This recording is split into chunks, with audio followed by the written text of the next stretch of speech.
আচ্ছা ম্যাডাম, হনুমান চালিসা পাঠের নিয়মাবলীটা কি? হ্যাঁ, হনুমান চালিসা সবসময় ব্রহ্ম মুহূর্তে বা সূর্যোদয়ের আগে পাঠ করলে ভালো হয়।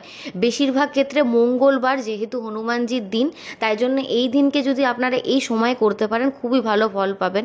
হনুমান চালিসা পাঠ করার আগে 108 বার রাম সীতার নাম করে নেবেন।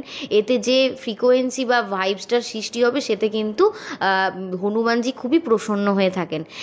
যখন হনুমান চালিসা পাঠ করবেন অবশ্যই একটি ঘিয়ের প্রদীপ লবঙ্গ সহকারে যদি জ্বালাতে পারেন খুব ভালো ফল পাওয়া যায়। হনুমান চালিসা পাঠ করার সময় সামনে 1 গ্লাস জল রাখুন, কারণ বলা হয়ে থাকে হনুমান চালিসা পাঠ করার সময় এই যে আমাদের মুখ থেকে যে ধ্বনি বেরো হয় সেটা তো একটা তরঙ্গ, তো সেই তরঙ্গ সেই জলটা কিন্তু শোষণ করে নেয়। তাই আপনি পাঠ শেষে যদি ওই জল খান তাহলে কিন্তু অনেক পজিটিভ ভাইব্রেশন থাকে, শরীরের যত নেগেটিভ এফেক্টসগুলো বা এনার্জি থাকে সেগুলোও বেরিয়ে যায়। এছাড়াও শরীর মন কিন্তু খুবই শুদ্ধ হয়ে যায়।